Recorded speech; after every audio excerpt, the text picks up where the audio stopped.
everybody. Welcome back to another round of Fatal 12. We're just starting this new Let's Play. We've got one chapter, or one play, one video in the books. And so far we've just kind of started out. Apparently, we've died, which is about the only thing I knew going into this game. And now we're just kind of carrying on with our days, though nothing has happened, but we've got this weird book, which we haven't had a chance to do much with. The main character's got it in her hand right there.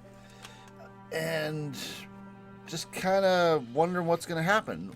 Apparently, we've met with the only male character in the game so far, and I use that term loosely, who has kind of informed us that things are going to be happening on a week-by-week basis. We're in the middle of Golden Week right now, for those of you who are aware of what that is in Japan. And supposedly something's going to happen at the end of this. We're moving toward our first little kind of climax, and we don't really know what the stakes are yet. We don't really understand what's happened other than just, well, we thought we died, but I guess it was just a dream, and we've got this weird book with some cards in it. I can only assume that some sort of election or vote or something is going to happen at the end, and I think the dude alluded to that, or maybe it was in one of the achievements, something along those lines. Again, I have no idea what the gameplay in this game even is. Are we going to have a trial like in Danganronpa? Is there going to be some sort of quiz? And, you know, is something going to happen where I have to do menu-based fighting like Final Fantasy? I have no idea. But we are in the middle of making our second choice of the game. Apparently text is orange when you reach a choice you've made before, because the first time we came here, this text was not orange. Might as well sell it. I didn't even see that option. I didn't pay attention to these. I mean, just being in character, I don't see why we would sell it, because we're still under the impression this might be Gran's book.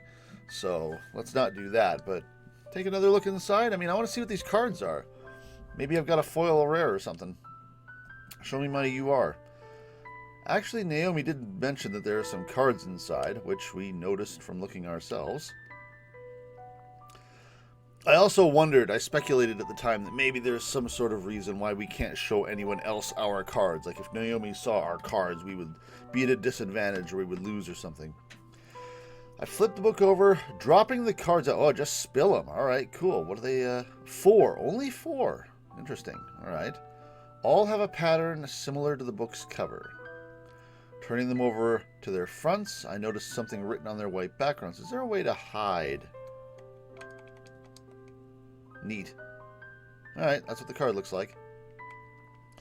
Turning them over to their fronts, I noticed something written on their white backgrounds. Do you?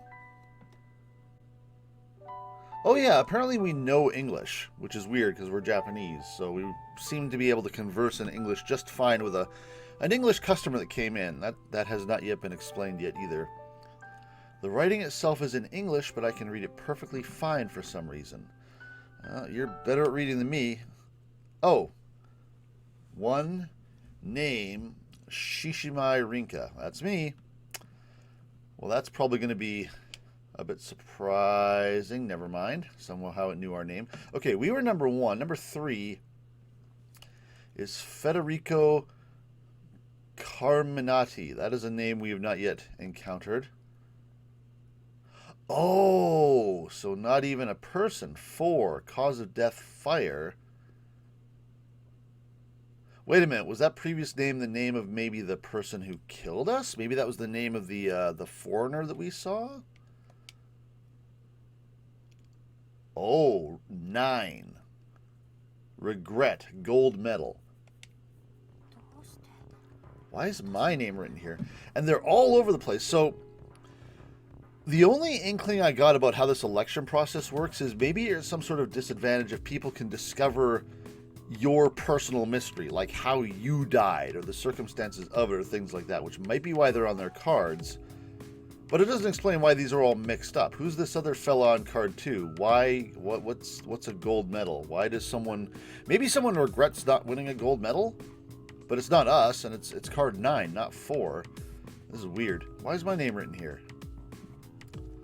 I can't help but ask out loud. I'm not too sure what the other cards are about, but it's easy to imagine that it's nothing good when a cause of death and regrets are mentioned. Fair point. There's probably a whole bunch of them considering the numbers. Enough to fill up the entire hole in the book, I'd guess. Oh, do we need to fill our book? Maybe if we fill our book, we win?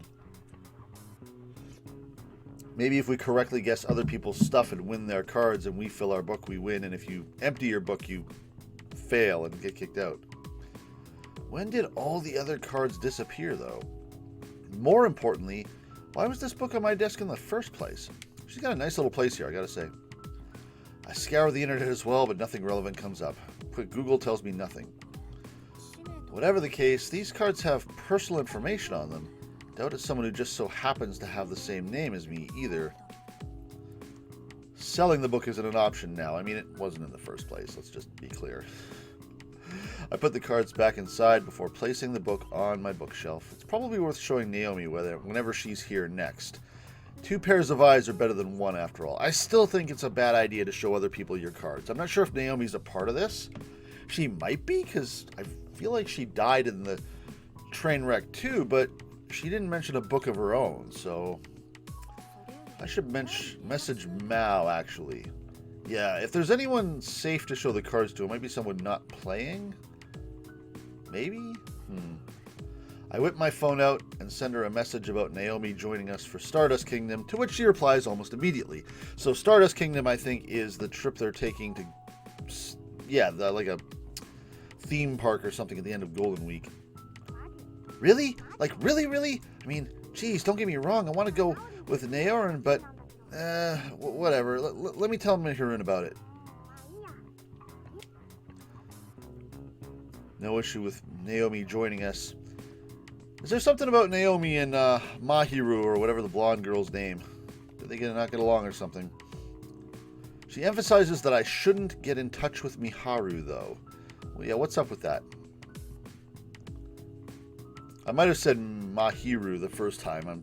Every time I see that name, it reminds me of the photographer from Danganronpa 2.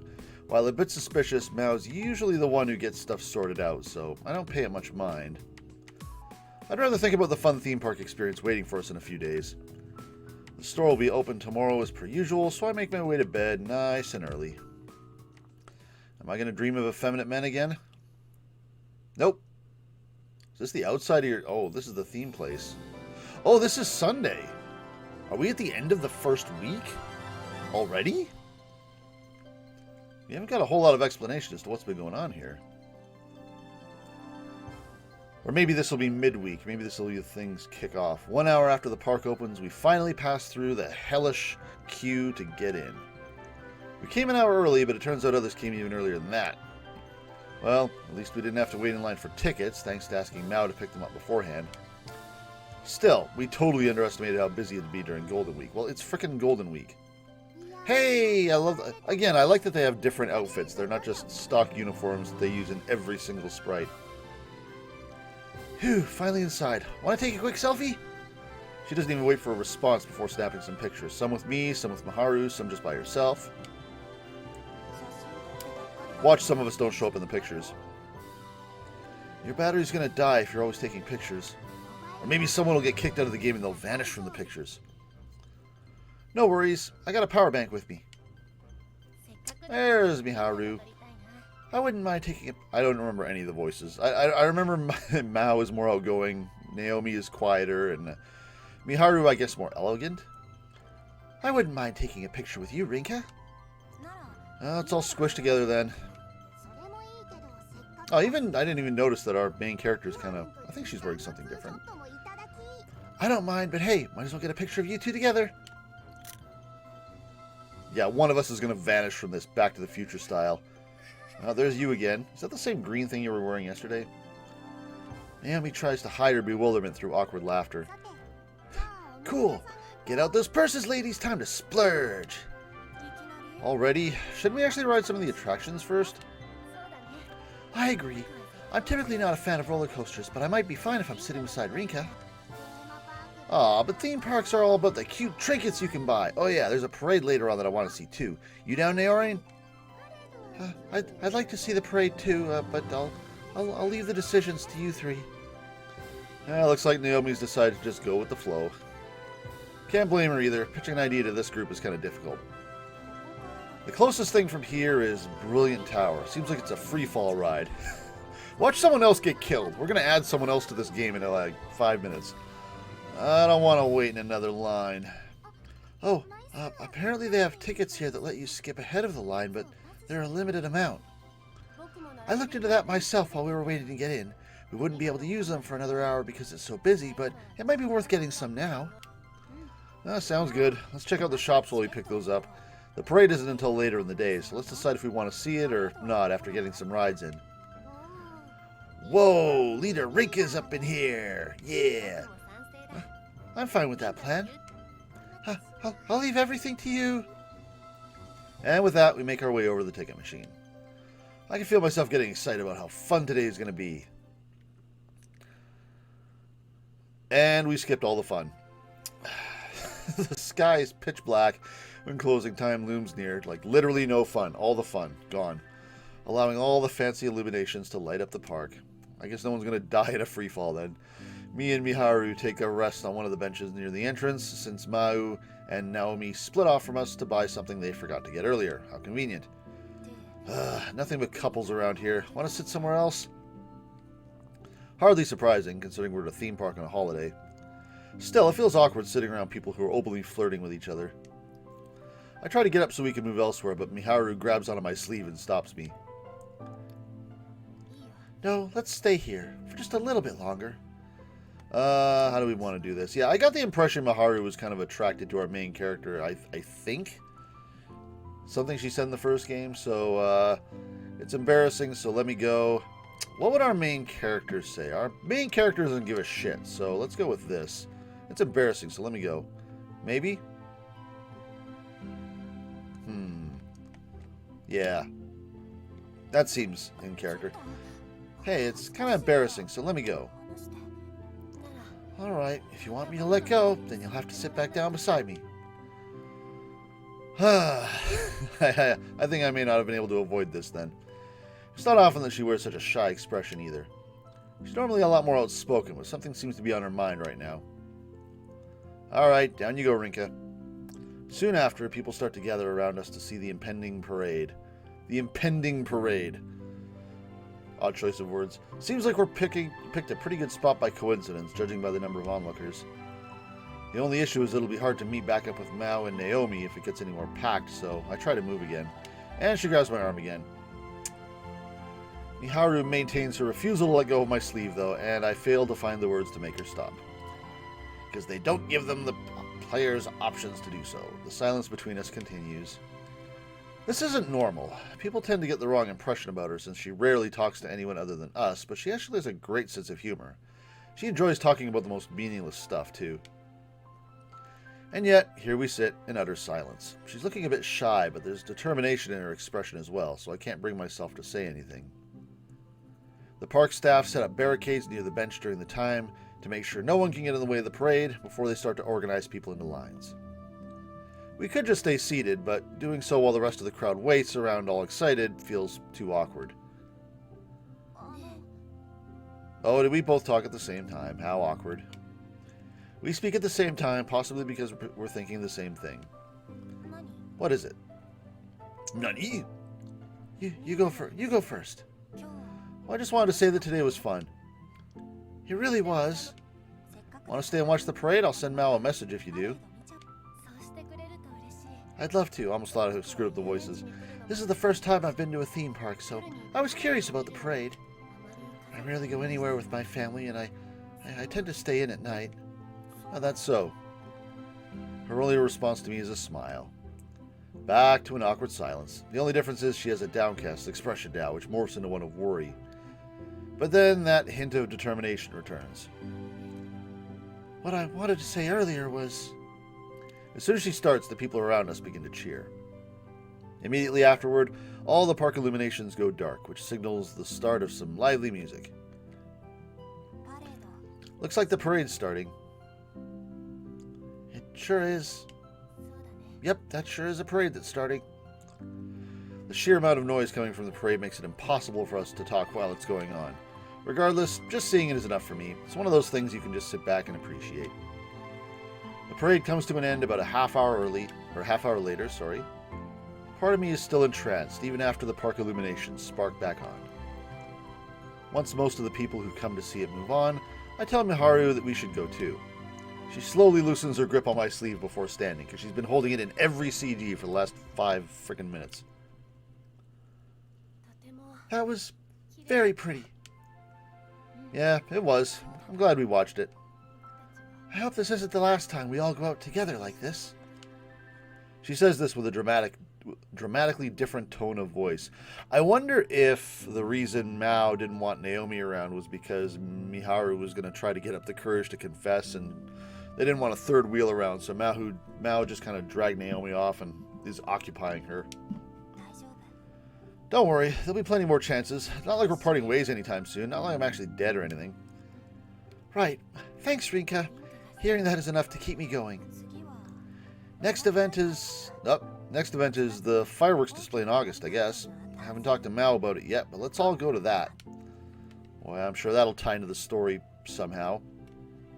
I make sure to emphasize that we should all go. Definitely. She replies with one clear, simple word. So clear, in fact, that it worries me a little. Normally, you wouldn't be so firm about planning a night out with friends. My phone vibrates. Mao has just sent me a message, and when I turn around upon reading it, both her and Naomi are walking toward us. Oh, here they come. Let's get going, then. Oh, she's upset. She didn't get to say what she wanted to say. Is that what's going on? Maybe Haru? Oh, sorry. I spaced out for a sec. Let's meet up with them. I wave the two over after she says that. Back here you go. So this is only like day 3 then. The first thing I do when I get home is take a good shower. Today's been absolutely exhausting, so my body insists that I dive straight into bed afterwards. Today was fun. I'm not exactly rolling in money, so I couldn't buy much, but I did come home with something precious. I'm sure I don't need to say what it is either. Is it the photo? Is it the photo? I bet it's the photo. My granny even gets back to me about relatively cheap and tasty Oh, it's coffee. You bought coffee at the festival? They sold coffee at the Golden Week Fair? My gran even gets back to me about relatively cheap and tasty beans, as well as a way for beginners to make decent drip coffee. Maybe not, maybe not. School's back in session tomorrow as well, so I need to make sure I teach Naomi properly. Once I hop into bed, my eyes are drawn to a certain book on my bookshelf. I still haven't told Naomi about the cards inside. I wonder if cards just kind of appear in the book, like as the days go on. Just there's a new card every week or something. I should do that when she comes over to learn the coffee brewing technique. I turn my light off, ready to fall asleep. Yep, today was really fun. I find myself repeating the same thing I said a few moments ago. We're still a ways off from the fireworks display in August, but I'm already looking forward to it. There's no doubt we'll do plenty of other stuff before that too. Yep, no doubt at all. So I figure, anyway, I still have no idea what's in store for me. I never even consider the possibility of my daily life being disrupted by something far beyond my imagination. I knew that was going to be a foreshadowing by the third word in that sentence. Oh, it's still night. We're sleeping. Effeminate dude, you here? What's up? Morning already? Never mind. Someone in my room? It doesn't feel like I've been asleep very long, but that might just be because I was so exhausted last night. Nah, it's a feminine dude, isn't it? Never mind. I think it's one of his buddies. Good evening, my lovely little slaves to fate. Maybe it took a few days for everyone to get the books distributed and, upper management for this whole situation. They got to kind of get things ready before we start the game proper, possibly. We got to figure out what dead people they're bringing back. You know how you got to deal with things behind the scenes there. Numeral 1. Who's 1? Our card had a 1 on it, didn't it? Are we numero uno of 12? I am wrong. That foreshadowing before, that thing I thought was going to be the case, nope. I'm in a video game. I haven't woken up. This is the same thing that happened to me the last few days. I'm still asleep and yet conscious for some reason. Technically, that only happened once. Slowly but surely, I open my eyes. Who is what the hell? Well, there's our Danganronpa trial ground. That's kind of cool. Can we get a scene of that?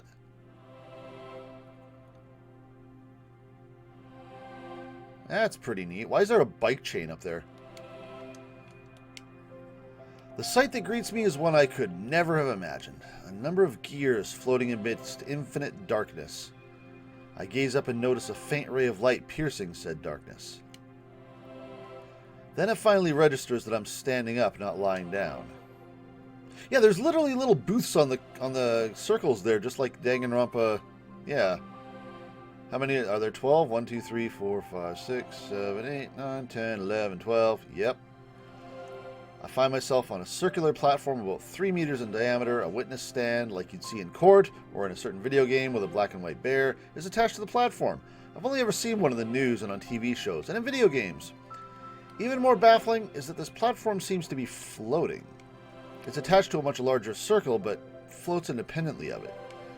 This is just one of 12 platforms by my count, all of which are arranged within a larger circular pattern, like a clock face. Ah, that's probably where the 12 came from. I'm sorry, I'm only just cluing into that now. As if in support of this analogy, the platform on which I stand is labeled with a Roman numeral 1. We haven't seemed to notice anyone else standing around, or else I feel like we would have commented on it. Unless we're just doing the same Steins Gate pacing again. In the center of these concentric circles are massive clock hands, slowly ticking away. What the hell? Where is this? Oh, she's here. Why is she here? Oh, is that why she was uncomfortable talking? Because she's a part of this as well. So maybe it's... Why wouldn't... Naomi was in the train with us. If she's not dead, certainly she would remember a train exploding on her ass. Naomi's got to be here. But she's here too. Why is Miharu here? I inhale sharply the moment I hear that voice. The platform beside me, which would be Roman numeral 2, has none other than Miharu standing on it. Oh, we do have to keep secrets. Excuse me, numeral 1? I'm guessing this is someone associated with a feminine boy. We'll try to give her like a more formal, teacherish tone. Excuse me, numeral 1. I suggest you refrain from calling her by name. Yeah, that's pretty much the person I expected. A voice I don't recognize stops me. I look in the direction from which it comes, only to see a small girl with white hair. I think discovering things about each other is how you win and lose in this game. How are you walking on thin air? Unlike the rest of us, she isn't standing on a circular platform. She's walking around on nothing at all. She takes another step forward, stopping on the subsection attaching our platforms together. The hem of her skirt flutters up slightly, which reveals her slender thighs. Her hair is as fluffy as her clothes. Yeah, look at him going. Jeez, that's some VTuber hair right there. The latter of which resembles the attire worn by a foreign noble. The hat nestled on her tiny head is kind of cute, too.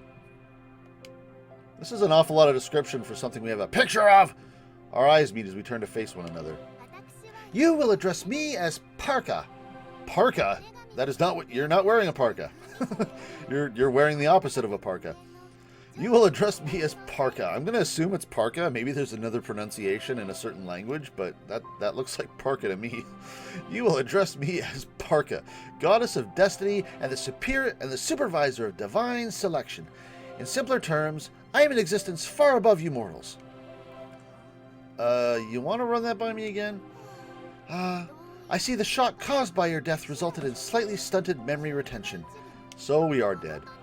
I'm fairly certain that I explained things to you once already, but alas, allow me to repeat myself. Sorry, I guess, but I honestly have no idea what you're talking about. Could I not explain things faster if you keep your mouth shut tight?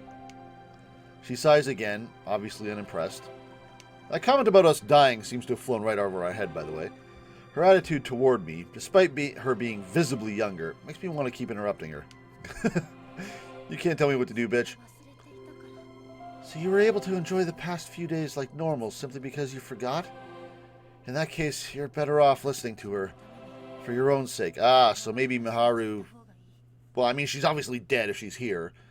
But maybe she remembers things we didn't, and that's what she was trying to talk to us about. Silly me. But... Let me rephrase that. Please, listen to her. Right. Are you quite finished? If so, the rest of you may take this as an opportunity to refresh your own memories. She makes her way along a clock hand to the center of the clock face. She continues her explanation mid-step, her tone as elegant as they come. All of you gathered here have found yourselves at the juncture of causality, and thus have been granted an opportunity to escape death. We call the process involved in affording this opportunity divine selection. As stated before, my name is Parka. I'm not going to stop laughing at that. Goddess of destiny and winter. We have a mere 12 weeks, 11 when excluding tonight, to spend together, but I hope they prove fruitful nonetheless. She reaches the center of the clock by the time she finishes her self-introduction.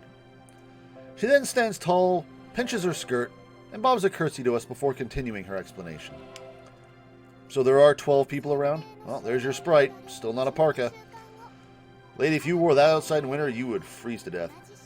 Under normal circumstances, all 12 of you would be gathered in one location at the exact same time 12 weeks from now, when divine selection ends. However, your lives all came to an end before that could occur. You were all in different locations, yet, amusingly enough, your deaths occurred at the exact same moment in time. Wait, what? Do I have a log? Save data, exit. Open card book. Oh, I can look at my cards. Oh, fancy. I don't have...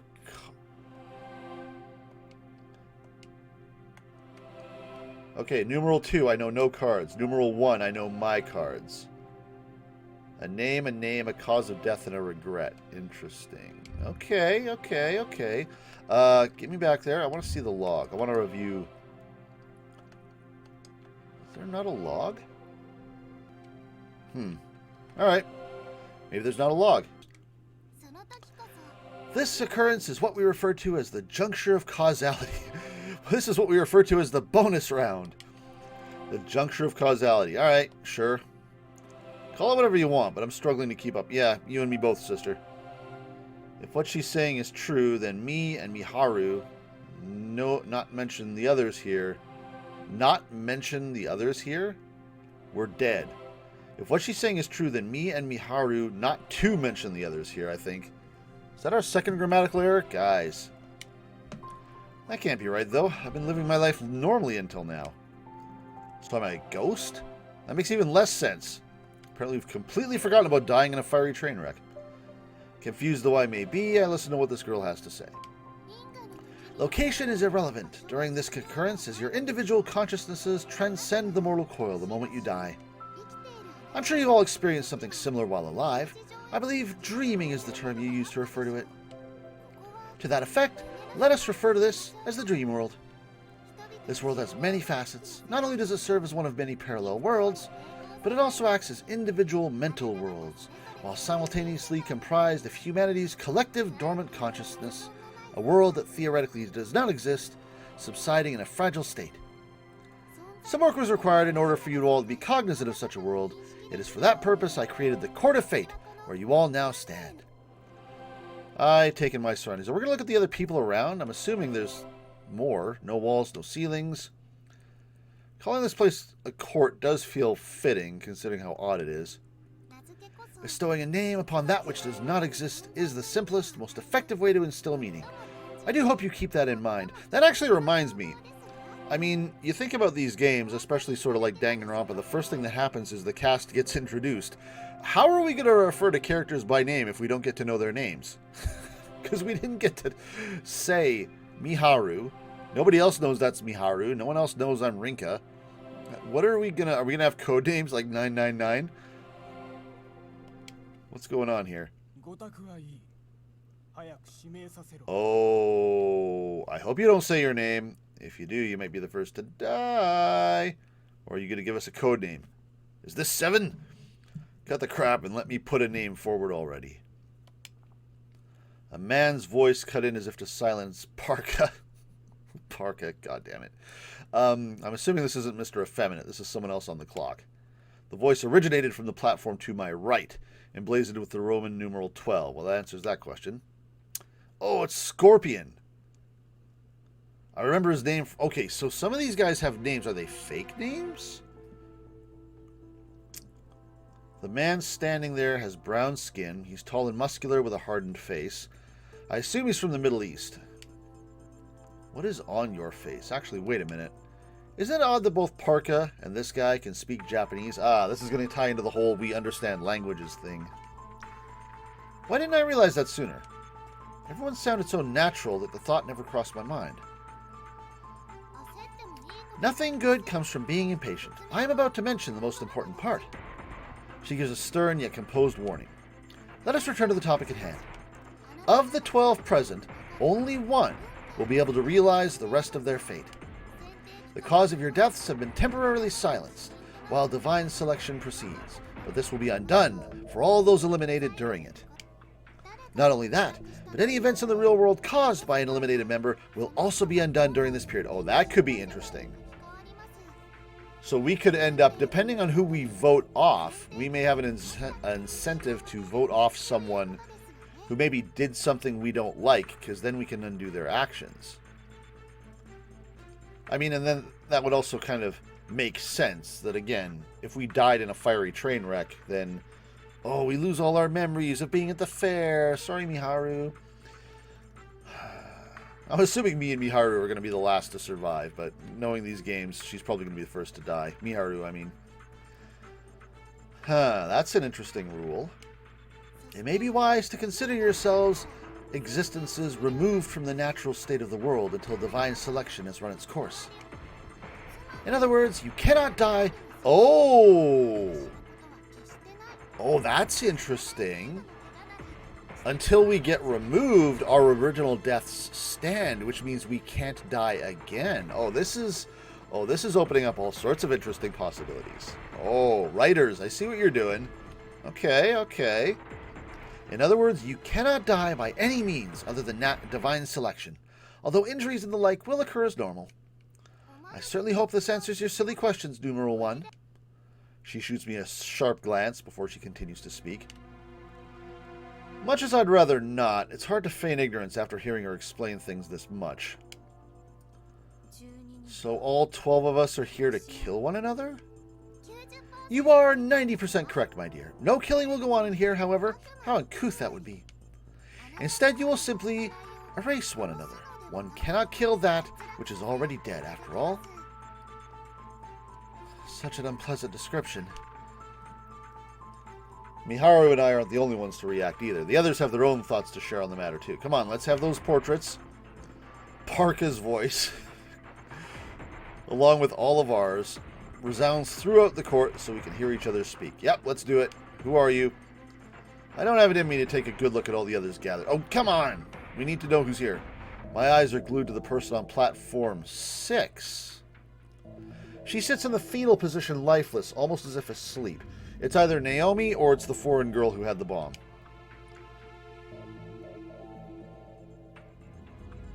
And they're not going to tell me, you son of a bitch. I go back to focusing on Parka. After that, in an attempt to take my mind off the uneasiness welling up in me. You know, I've been playing with this new tablet that I've got here to do some art or something. I'm already inclined to draw Parka in an actual Parka. I can decide whether or not to believe this after she finishes. 3 cards are required in order to eliminate someone. Each of you have been dealt cards detailing a name, a cause of death, and a regret. These represent the present, past, and future, respectively. You all have a personal card with information regarding yourselves, so I'm sure you understand. Of course, divine selection requires its participants to have some manner of clue in order for it to proceed, so you've all been allocated 3 cards at random with information regarding your peers. What you need to do now is gather the remaining cards on your own. Obtaining information on the other participants is key, as this information will mold itself into the form of a card. Okay, so we will just form our own cards that fill our book. We won't claim them from other people necessarily. Said information must be gathered in the real world. Follow this procedure, and you're certain to obtain additional cards without issue. That'll be kind of weird, because I guess we're sort of... How are we going to do research on things that haven't necessarily happened? Because did that train wreck happen? Were we just removed from it? If we didn't die in it, how is anybody going to gather information on us? And by that token, how are we going to gather information on others? The sole object that links this world with reality is the card book you were all appointed. Behold! I cast my eyes down as she mentions the book. Oh, it followed me here. What I initially thought was some kind of handrail is actually a book stand. Resting on it is a single book. An auburn colored cover with gold leaf gears decorating it. Huh? Why is this book here? I open it up, only to discover that it's identical to the one at Lion House. It probably is the one from Lion House. Whoa! A bright light pours out from it all of a sudden. I close my eyes on instinct and slowly open them again when I notice the light gradually fading away. What greets me now are 4 cards, one lined up beside another, floating above the book itself. Name, ours. Name, Federico Carminati, who is obviously someone here. Just be like, hey, Federico! And someone in the other clock is like, huh? What? Cause of death, fire. That seems like us. Although maybe we died in an explosion. Regret, gold medal. So somewhere in here there's some sort of competitor. Each card has its own details written on them. Only one card has my information on it, though. Maybe that's thanks to my memory being fuzzy? The other 3 have information on the others, so 4 total. Okay, so someone else died in like a house fire or something. We died in a... Maybe someone else has a train wreck card. I catch myself peeking over at Miharu, but I can't see anything due to the light pouring from her book. Yeah, no looking at other people's cards. Cheater. Ah, we're not allowed to know what cards other people have, not even how many. Ooh, this is getting spicy. That explains the bright light stopping me from seeing anything. Miharu gives a concise explanation of her discovery. She must have noticed me looking over at her. Meanwhile, Parka pays us no mind, opting instead to continue her explanation. The election order is decided after each participant decides what they wish to do. The election order is decided after each participant decides what they want to do. Keep in mind that the numbers you have been assigned will not prevent anyone from electing another. Keep in mind that another. Should the person you opt to elect you in response, whoever reveals one personal card to the remaining participants earns election priority. Oh, so we can play our cards to gain a vote advantage? So in our election, do we go around in a circle? That's interesting. I guess you have to lock in your vote, Among Us style. Should the person you elect opt to elect you in response, whoever reveals a personal card earns election priority. Okay, so maybe I can play a card to keep from getting voted out? Basically, the more cards, the better. She continues her explanation to proclaim that if both reveal a personal card, they are required to reveal another. If both parties reveal all 3 cards, a stalemate occurs, which results in all other participants receiving their information and running the risk of being elected. Nothing more. Well, I'm sure we'll figure this out over the first week. Park is not going to be super helpful. We only have 3 pieces of information, so revealing just 1 is risky enough. Well, I guess we know everyone only has 4 cards right now. Conversely, if you refuse to reveal a personal card, then you'll be eliminated. Well, then don't refuse to do that. I've only got 1 personal card. What's up with that? Oh, that's right. The cards have numbers, so of course fire doesn't apply to us. What a stupid thing to say. Parka moves on before I can ask. Yeah, that may not be something we want everyone else to be aware of. Another point to stress is regarding successive elections. For example, numeral 1 elects numeral 12, and numeral 3 elects numeral 1. Should numeral 1 succeed in eliminating numeral 12, then numeral 3 is given the opportunity to eliminate numeral 1. So we can eliminate multiple people per round? Should numeral 1 succeed in eliminating numeral 12, then 3... Once all have decided whether or not to elect someone, said elections will take place in chronological order based on your numeral. So concludes the basic rules governing divine selection. Clear as mud. Also, we're number 1, so that's clearly going to factor in. I guess that's because we're the main character, because we're going to be deciding everything, or maybe we just have to vote and then everything plays out. It's going to be one or the other. It's a count up or a count down. However, know this scenario can involve numeral 1 electing numeral 12, and numeral 12 elects numeral 3. Should numeral 1 succeed in eliminating numeral 12, numeral 3's election is null and void. So if we eliminate the person trying to eliminate you, then you're not eliminated. Okay. In such a case, where the procedure grows more complex, it gets more complicated, the order becomes fixed so as to ensure the maximum number of eliminations possible. We're going to get around when like 4 people drop out. Hearing her explain all this makes me realize the meaning behind these cards. I ended up dying at some point without realizing it, and now I'm being forced to take part in this ordeal. It's why I was given these cards. She calls it divine selection, but this whole thing, collecting cards and eliminating others, it's practically a game. A video game. A game with our futures at stake. Gathering information on complete strangers isn't an easy task, but so long as you can imagine that. Sorry, Miharu, you're out. It's basically over should anyone gather all 3 pieces of information about you, right? That's just... There does seem to be a solid strategy where you can keep yourself safe. Yeah, let's hear about this. Can you please share? Yeah, please continue. Or tell me in the real world, because we're buddies. It involves holding the 3 cards relevant to whoever elects you. You can use those to protect yourself, causing both you and the cards of whoever elected you to disappear. Or so I assume. They won't be able to elect you after that, but you won't be able to elect them either. But if the one who elects you opts to reveal one of their personal cards in response, they cancel your defense. That's the gist of it, right? That's still going over my head. I'm going to have to watch my own video over again to figure out what the hell's going on here. Indeed, I am glad at least one of you can recount the details. What happens if those 2 end up being the only remaining participants?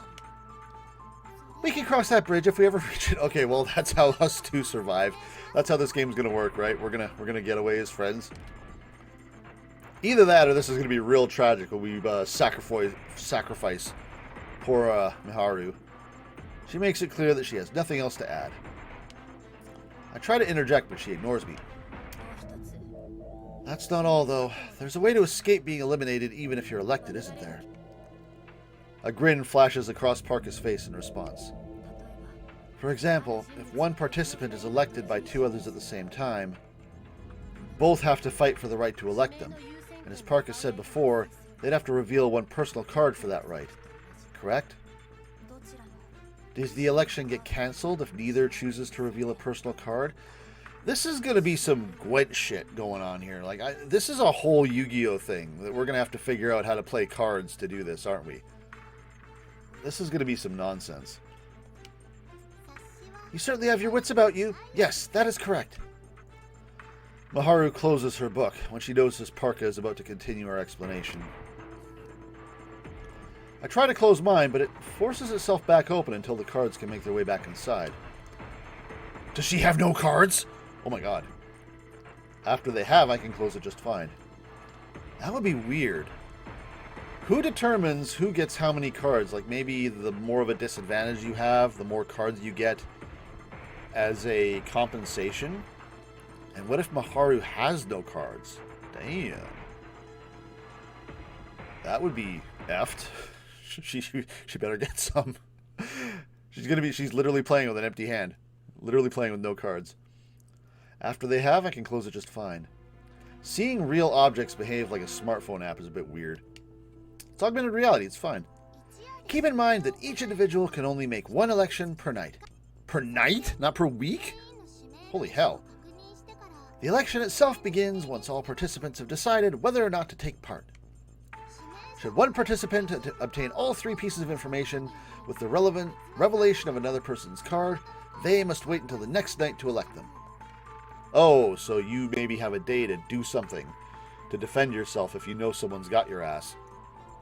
Looks like there's a proper procedure for... This is nothing but procedure. This entire video has been reciting procedure. First, everyone has to decide if they want to elect someone, And once they've made that choice, the election itself begins. I can tell that the rules she's explaining are vital, so I try my best to keep up despite my persistent confusion. Again, you and me, sister. You and me both. There is a merit to eliminating another participant, I should note. No kidding. In doing so, you have the right to take one of the cards they held. In exchange, though... This has gone on for far too... Yeah, he's getting impatient. You're second to die. The same voice that interrupted her earlier speaks out again. Oh, who are you? Oh, it's you! Are you the American? She's the American tourist, but she was wearing a mask. Did we literally all die on the train? It said we all died at the exact moment. I was thinking to myself how they were going to handle different people. But no, I was thinking to myself how they're going to handle the fact that everyone on that train died except us. I mean, Naomi's wandering around. We haven't mentioned her yet. I'm assuming she's number 6. No, wait, that's number 6. Oh, that's why we were staring at her in the fetal position. That's why she's number 6. Ah, okay. Were we all on that train? In which case, where the hell is Naomi? No, don't, please. Okay. Do we suddenly all get a card? If I look at my book now, do I have 5 cards? Is this like your boyfriend or something that you were on vacation with because you're a foreigner, a tourist? Shut up. Okay, he's referring to Parka, not tourist. You don't have the luxury of babbling on like this either, goddess. Also, I guess we'll just keep... I was talking before about how we're going to refer to each other. I guess we're just male and female, 1 through 12. The man clearly has no sympathy for the woman pleading with him. Come on, Bill. In fact, he seems to feel nothing at all, much like Parka. Are we gonna kill someone right off the bat? Is that how this is gonna be? Is the 9th man about to explode behind the door? Very well then, let us begin. Tonight's election shall now take place. Okay. I can't recall much of what happens next. We're getting close to a cutoff point for the video. Are we just going to skim through this? Once the man on platform 12 elects the woman on platform 6? What? Why would they elect each other if they know each other? They are both raised upwards and out of sight. So only the people who choose to even participate in the election get taken off and out, and the rest of us just are just not even... Well, I guess he knew everything about her if they knew each other. Kind of like what me and Miharu could do if we felt so inclined. Not long after platform 12 descends with the man on it, I assume it means that he has all 3 of her cards and has succeeded in eliminating. Shouldn't she have had all of his cards? After he returns, maybe she was just too... She seemed rather timid, so maybe she just didn't want to do that. She was more like, don't kill me, and he's like, nah, I want to live. Out with you. After he returns, I think he shows a card to Parka and claims it is the name of numeral 8. So he knows 8's name. Having to say which card you take is probably what she would have explained if he hadn't interrupted her earlier. So you get to find out to an extent what info other people have. Which means everyone else gets to know the card you claimed, even if they don't know what's on it, of course. Worry not, for all this is taking place as you sleep. Time flows differently from the real world here. The fact that it's taking place while we sleep is not putting me at ease. I'm sorry, that's not the pertinent information here. Once you wake up, you'll be greeted by the morning as normal. What if I have a night shift? Tonight's session resulted in 1 elimination. I bid you all farewell for now. Is there going to be something that didn't happen? Like maybe Naomi doesn't remember this woman coming into the store anymore because she was technically never there. My consciousness begins to fade when she says that. Do I have a bill card now? The sensation is similar to when you start falling asleep. Except now I'm falling asleep in reverse. My train of thought has completely stopped at that point, though. I'm falling awake. There's no way I can accept this. Well, you're a burned corpse, so you don't have a say. Achievement unlocked. First week. The most accurate way to describe how I felt when I woke up this morning would probably be melancholic. Well, we're going to be melancholic next time. This seems like a good cutoff point. I'll be interested to see what the ramifications are of the English tourist biting the bullet. And we've kind of got our rules. I'm going to have to go back and review some of them and mull over what the consequences of those things are going to be, because we haven't had to do a whole lot of gameplay and choices like I was saying before, but we're going to have to figure out how to play our cards, as they say, and figure out how this works. Interesting setup. I like it. I see some possibilities. I like where this is going. I hope you guys are enjoying it as well. So I'm going to go ahead and end the recording here. It's a little bit before an hour, but it seems like a good stopping point, and we'll see what happens in the next day. Take care. Make sure you're following the channel so you know when the next video comes out. I am still streaming on Twitch and such. As I was saying before, we're making some changes to the channel, so make sure that you are subscribed both here and there and watching on Twitter so you know what the hell's going on. And I'll see you guys in the next video. Take care.